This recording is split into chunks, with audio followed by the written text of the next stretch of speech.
I mean, speaking of feel-good moments, let's start with Nebraska versus Oklahoma. Obviously, that didn't start the way Nebraska wanted it to.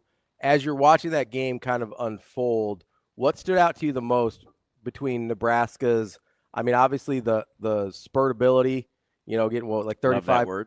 35 points in 8 minutes, the resolve to not fold after getting punched in the mouth early. Like, what stood out to you as that game unfolded for Nebraska? Yeah, I'd have to go. Man, it was such an electric atmosphere over there. I'd have to go with the resiliency though. Like because in past seasons and past games, we've seen opponents throw that first punch and Nebraska not really respond the way that you'd like them to. But man, they did exactly that. What you wanted to in that game because they get down 10-0 right away, and then you're thinking, oh boy, here we go. But then Price Sanford, he gets those 2 threes to fall, and it just like unlocks everything, and it got the crowd into it, and the place was juiced immediately, like when those 2 threes fell.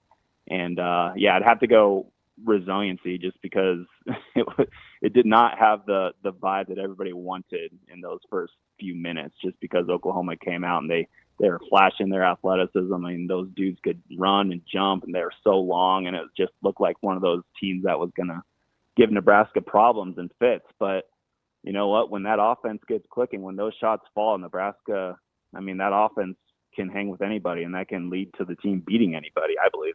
Yeah, so this is interesting, Steve, because I said this when Price played with Caleb on the shoe circuit, and I got a chance to and played against him before that. So I got a chance to see his temperament and his personality.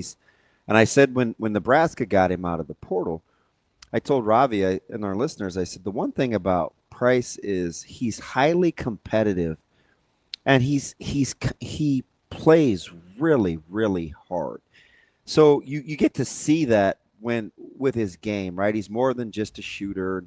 He can get Mm-hmm. downhill. He's super aggressive. When you combine him with guys like Frager, Hoiberg, Jacobson, and I'm not necessarily comparing to Creighton's program, but Max said something interesting the other day that I think is a quiet benefit for Coach Hoiberg. Mac basically threw the gauntlet down and said, listen, I don't want to have to coach effort and energy and want to. Like, I want to coach basketball. Do you think it's a quiet gem with Coach Hoiberg that his guys seem to play so hard? Like, it seems like that's about 65% of it. Yeah, I totally agree with that, Damon. And I think it's just like when you look at Price's background and where he came from in Waukee Northwest and that program there. I mean, he's obviously been coached well. He's obviously played for a really good program over there. And Fred talks about it all the time. They're going to be a portal team every single offseason. I mean, they're going to take 1 or 2 high school kids, but for the most part, they're going to be reloading through the transfer portal now, just like a lot of other college programs across the country. But one thing that Fred always says that what he looks for is the fit, the culture fit inside the program, and what's expected of players when they get in there. And I think a big thing with Fred is exactly what you said, Damon, is playing hard, playing to your abilities. And I think when Price Sanford, that's exactly the type of player that Fred was kind of looking for. And on top of that, he's a 6'7" wing and who can be a really dangerous 3-point shooter. And so when you get multiple of those guys, on the team, understanding their roles. I mean, you talk about Sam Hoiberg and the impact that he's had. Say what you want about Sam, but he knows his role to a T, and he absolutely executes his role every single And game. And you get a healthy Frager, like you get some yeah, active, long. I mean, yes, those guys get in you. and Frager, Frager is so fun to watch, man. I mean, he is 6'7", 200. I mean, he's listed at 215, but he's probably like 220 right now. And you talk about the length, and you talk about his explosive Yeah, he's athleticism that he bouncy, can. isn't he?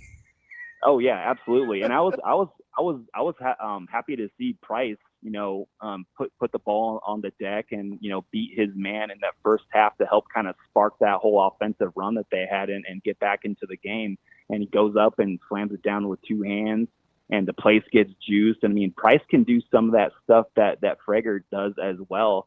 And, we're just starting to learn about what Price Sanford can be here because, he came off the bench last year or the past 2 seasons at Iowa, was kind of stuck in his bench role. But now, he's got new life here in Lincoln. And I think as we've seen his past 3 games, I mean, what is he averaging? Like 22 and a half points, four rebounds, almost 4 assists. He's shooting 50% from the 3-point line, 13 threes in his past 3 games. I mean, yeah, he's a hunter. Stanford, he's a hunter. Yeah, and I think what I like about most Damon is his confidence. You can just tell that he understands. He can get on that court and he's like looking at all these Oklahoma guys and like, yeah, all right, let's go, let's play ball. And I love that about him.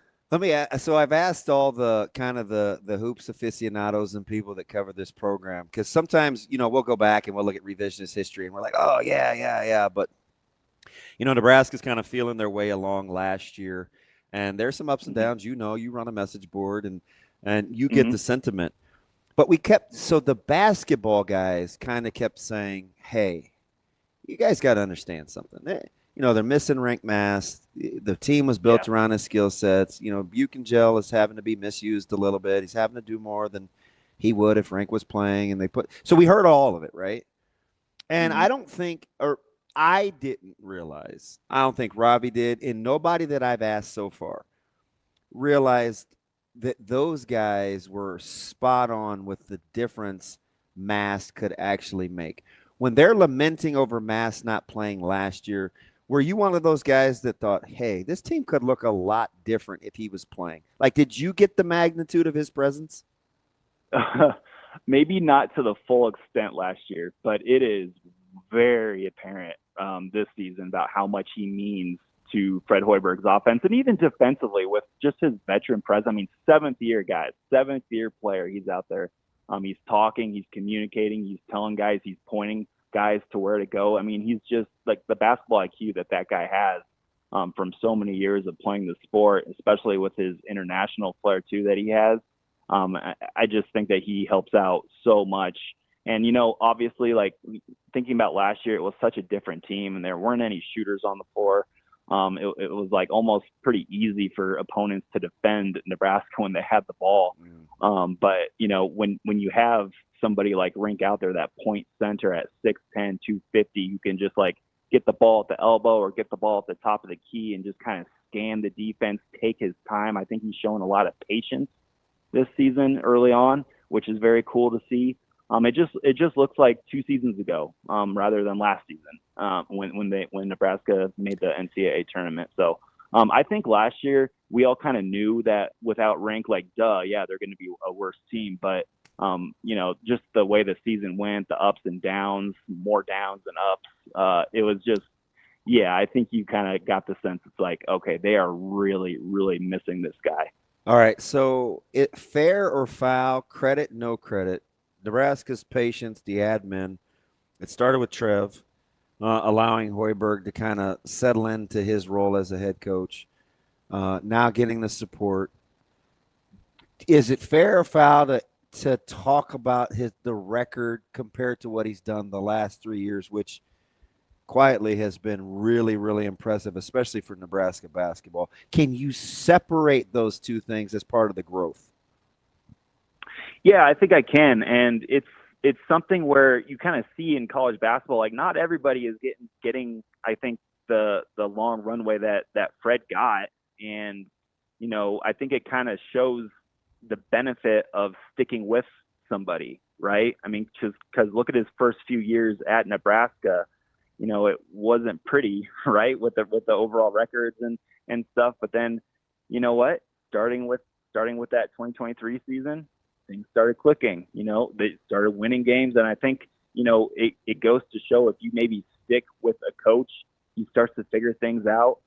He starts to kind of land on ways he wants to play and understand which players he wants to bring into his program and which players he doesn't want to bring into his program. I think Fred kind of learned all that with that extra runway that he got. And I think we're kind of seeing the benefits of, an administration sticking with somebody and not just kind of like, okay, let's change and do all that right now. So I think, with the support that Fred has been given, I think, we're kind of seeing the signs of what this could turn into.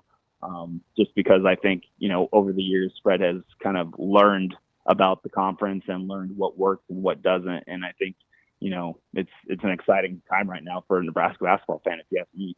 Steve, we just gave credit to the administration. Do we give enough credit to Fred and his ability and I guess willingness to change on the fly like that? Because the first couple years were ugly. I mean, we're not even like, not just the basketball, but like the process of it felt clunky. The fit of the guys they brought in felt clunky. Like none of it really felt like a cohesive plan moving forward.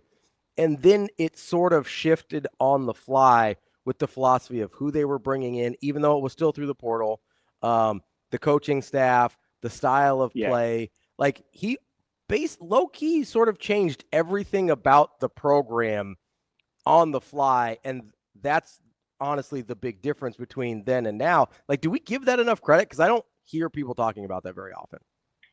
No, I don't think you hear that very often, but I think it's true, Ravi. I mean, adapt or die, right? I mean, I think Fred Hoiberg has absolutely adapted to the Moneyball guy. I watched that movie so many times.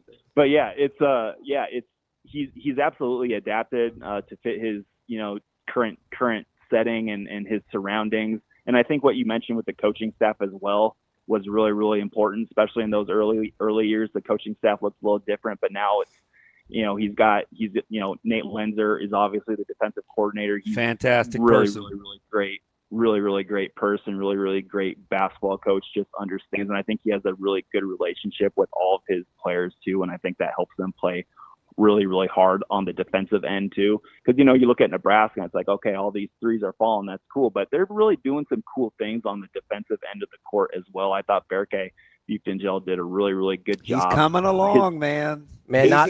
He was everybody's whipping boy. He is settling in. Not having to play the five has changed his life. Yeah. Yeah, absolutely. Just the versatility that he has, the way he moves. He's dropped about 20 pounds, he said, after the – and quietly, he can defend a ton of spots on the floor, man.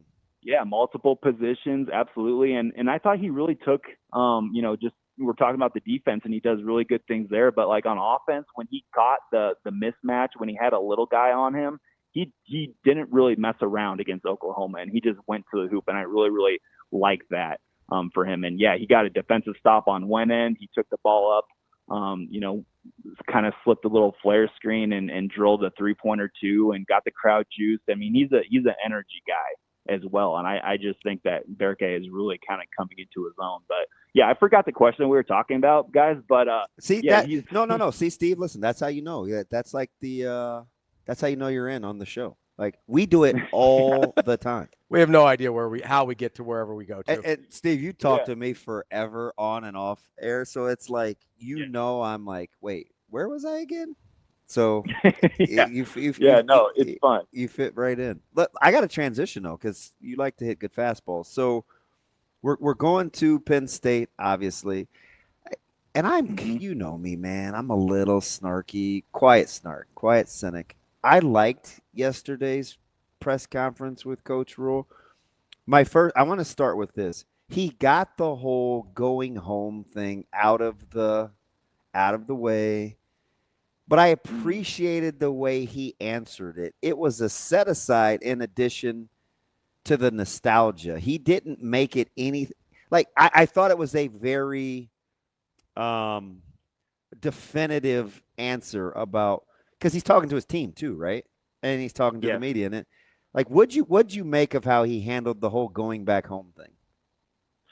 When Penn State was brought up fairly early, I was like, okay, here we go. We're going to do the Penn State thing again. But like you said, Damon, I thought he handled it incredibly well, because he talked about Penn State in the way that really meant something to him. He talked about the people that he knew from back then, the two equipment managers, when he was rehabbing his shoulder injury as a player, and he wanted to still be a part of the football program, but he couldn't be a walk-on linebacker, so he had to just be a student equipment manager. And he talked about the two guys there that really meant a lot to him, that obviously meant a lot to him.